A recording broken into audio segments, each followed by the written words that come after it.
स्वबळावर लढण्याची भाषा भाजपनं सुरू केल्यानंतर आता शिवसेनेतही अशाच पद्धतीनं मागणी होऊ लागली आहे।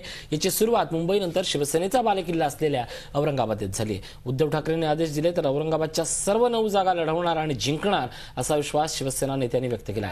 शिवसेना नेते विनोद घोसाळकर यांनी केलेली मागणी खासदार चंद्रकांत खैरे यांनी उचलून धरली। शिवसेनेची ताकद पाहून भाजपने युती केली आहे, पण आजकालची पोरं स्वबळावर लढण्याची भाषा करतायत अशा शब्दात त्यांनी भाजपची खिल्ली लढवली।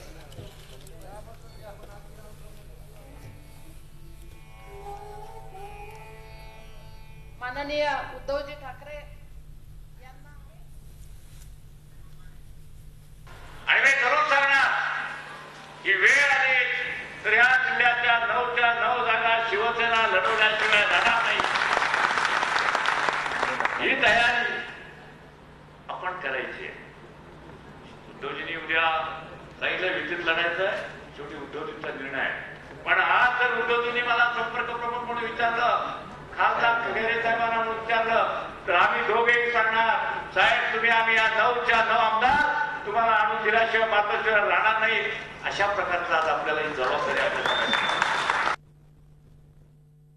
अरे आता जर कोणी भाषा करत असतील त्या मी सेपरेट करून मग ते संभाजीनगर महानगरपालिकेपासून शिकावला काय।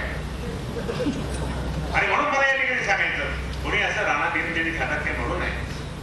हे 30 वर्षाचं आम्ही ज्यावेळेस कोणी नव्हतं त्यावेळेस आम्ही 10 वर्ष त्यांना आम्ही सपोर्ट केला लोकसभेमध्ये। आज अटलजी, अडवाणीजी, प्रमोदजी आणि साहेब यांनी ती युती केली। आता आजकालचे जे कोणी उठायला लागले, काही म्हणायला लागले, आपल्या महानगरपालिकेत काही गटनेते जाऊन तिथे भाषण करणार नाही असं करतात। ठीक आहे, तुमच्या वाढत तुमच्या तुम्ही या निवडून जर तुम्ही जर सांगितले पाहिजे। झी 24 तास रहा एक पाऊल पुढे।